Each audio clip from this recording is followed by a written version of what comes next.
Hey there, ho there, hi there. Welcome to the outhouse. Yeah, the honeymoon is over for the ADX5. I'm shipping it back. It's done.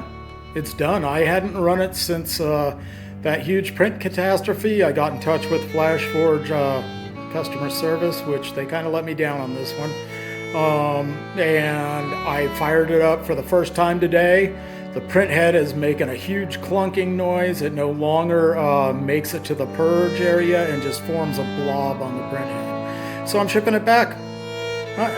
I'm beyond sad.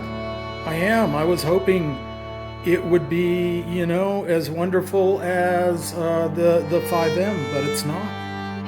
And I'm exchanging it. I'm going to give them another shot because this might be an early production, but I hope the other one works. Other than that, I'm just going to stick with single filament printers until I can afford a Bamboo. I am saying it, a Bamboo Labs.